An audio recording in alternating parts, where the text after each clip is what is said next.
The first thing I noticed was the pink stroller. Brand new, still wrapped in plastic, parked in the middle of my living room like it paid rent. I just stood in my doorway holding an iced coffee and my laptop bag, trying to figure out if I'd walked into the wrong condo. Then I heard my mom's voice from the kitchen. Move the bassinet closer to the window. The baby needs natural light. My stomach dropped. No. No freaking way. I'm Ava Carter, 30, freelance brand designer, professional overworker, and apparently, the last person informed that my apartment had been turned into somebody else's nursery. I walked into my kitchen and froze. My older sister, Nicole, 7 months pregnant, sat at my table eating takeout fries like this was a normal Tuesday. My mother was unpacking baby blankets. And my dad? My dad was measuring wall space. Inside my condo, I laughed. Not because anything was funny, because my brain literally refused to process what I was looking at. What exactly is happening? Nobody answered right away, which told me everything. Nicole smiled without looking up from her phone. Relax, she said. We're just getting things set up. I blinked. Set up for what? Mom sighed dramatically. Can you not start with the attitude? The attitude? I was standing inside my own home looking at enough baby furniture to open a daycare. Dad finally cleared his throat. Nicole and Jason need a place for a little while. A little while. That phrase. Family code for we already made a decision without asking you. I stared at them. You volunteered my place? Mom crossed her arms. You live alone. Excuse me? You work from home, she continued. You've got extra space. Extra space? Lady, it was a 2-bedroom condo, not a luxury mansion in Beverly Hills. Nicole leaned back in her chair. It's temporary. Temporary. Another dangerous family word. Because temporary somehow turns into birthdays, holidays, 18 years. And suddenly you're financing somebody else's life choices. I set my keys down slowly. No. The room went dead quiet. Nicole's smile disappeared. Mom looked offended. Dad looked annoyed. Like I was the unreasonable one. You're seriously saying no? Nicole asked. Yes. Simple. Clear. Beautiful. Mom shook her head. Wow, I knew you'd make this difficult. I almost laughed. Difficult? Nobody asked permission. They skipped straight to interior decorating. That's not family support. That's a hostile takeover with baby shower decorations. And things got worse. Way worse. The next morning, I woke up to drilling sounds. Actual. Freaking. Drilling. I shot out of bed, heart pounding, hair looking like I'd fought a tornado. The noise was coming from my guest room. I opened the door and almost lost my mind. Some random guy in work boots was hanging pastel shelves on my wall. My wall. He turned around casually. Oh, hey, you must be Ava. I stared at him. Who are you? TaskRabbit installer. I just stood there blinking. Because there are moments in life when your brain completely disconnects from reality. This was one of them. Nicole walked in carrying a smoothie. Morning. Morning? I pointed at the stranger with a screwdriver. Why is Bob the Builder inside my condo? She rolled her eyes. Relax, Mom hired him. Relax. That word again. Everybody telling me to relax while actively vandalizing my peace. I took a breath. Slow. Controlled. Dangerously calm. Sir? I said to the installer. You need to leave. He froze. Nicole sat her smoothie down. Seriously? Yes, seriously. You're embarrassing me. I turned toward her. No, Nicole, showing up uninvited and redesigning somebody else's home, that's embarrassing. The guy quietly packed his tools faster than a man escaping a crime scene. Smart man. The second he left, Nicole exploded. Oh my God, Ava, what is wrong with you? What's wrong with me? You know I'm pregnant. I hate when people weaponize pregnancy like it's diplomatic immunity. Being pregnant doesn't magically make other people's property communal. Mom stormed in 20 minutes later after Nicole called reinforcements. Because of course she did. My mother entered my condo acting like a disappointed principal. You made a worker leave? Yep. You humiliated your sister. No, I enforced a boundary. Mom actually laughed.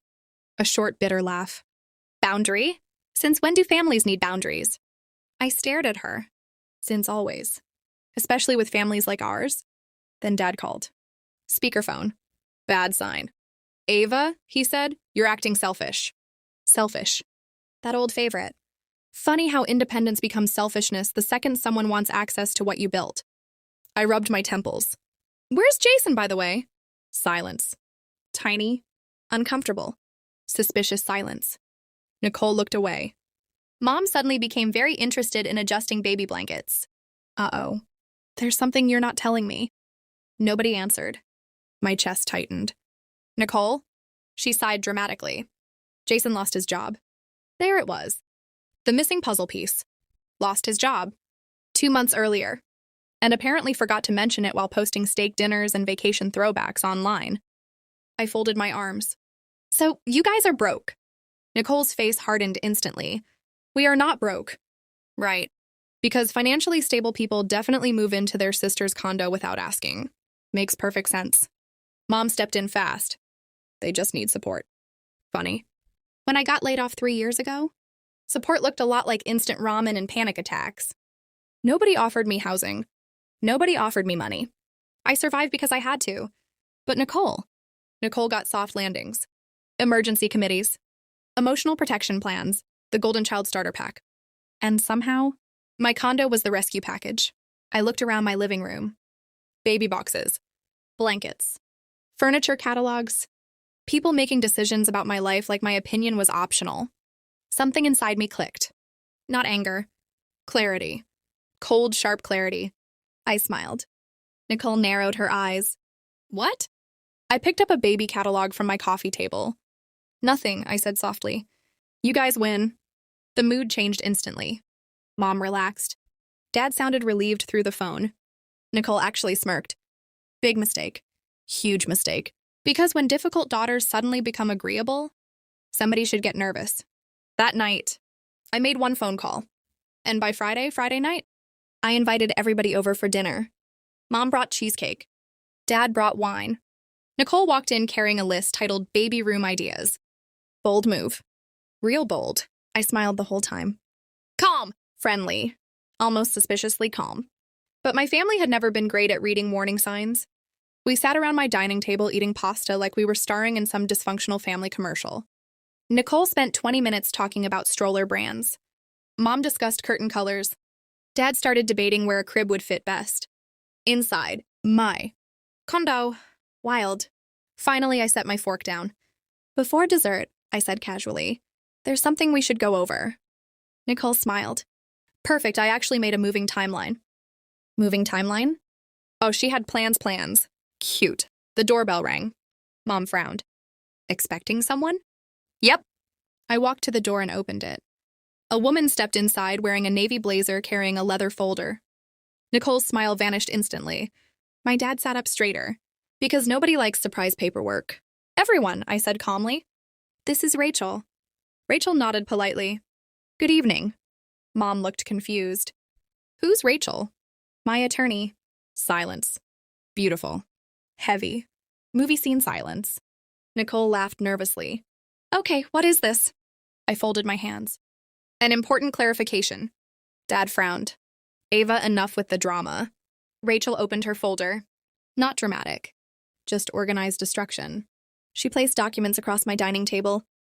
Ownership records. Property agreements. Legal filings. Nicole stared at the papers like they were written in another language. Mom looked irritated. What are we looking at? Rachel answered smoothly. These documents confirm Ms. Carter's sole ownership of this property. Dead silence. Dad blinked. Ownership? Nicole frowned. What do you mean ownership? I leaned back in my chair. I mean, I own this condo. Nobody moved. Nobody breathed. Nothing. Mom laughed softly. Ava, stop joking.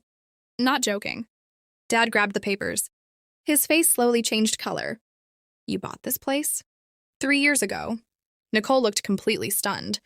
No, you didn't. Yes, I did. Mom's voice cracked. Why would you hide something like that from your family? There it was. That question. The one loaded with entitlement disguised as hurt. I looked around my home, my shelves, my artwork. My kitchen I renovated one paycheck at a time. Then I looked back at them. Because every time I succeeded, you minimized it. Nobody spoke. So I kept going. When I freelanced full-time, you called it a hobby.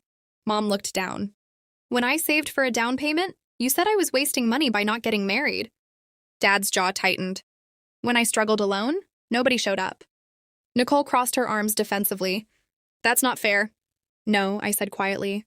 What's not fair is you treating my life like spare inventory whenever yours falls apart. That landed. Hard. Nicole's eyes filled with anger. This is unbelievable. You're right, I said. It is unbelievable. Rachel calmly slid another document across the table. One more thing. Mom looked nervous now. Good. Very good. Rachel adjusted the papers. These are copies of unauthorized residency requests submitted to the building management.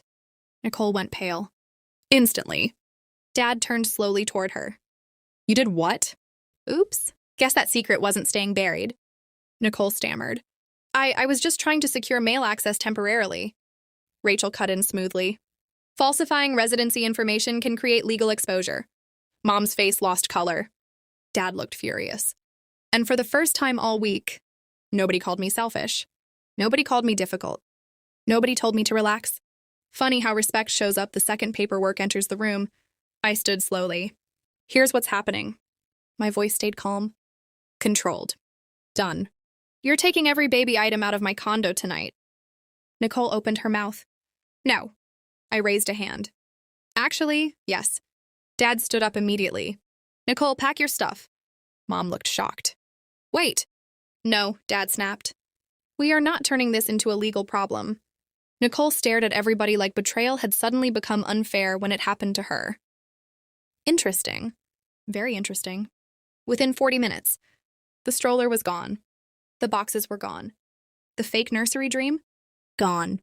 My condo finally looked like mine again.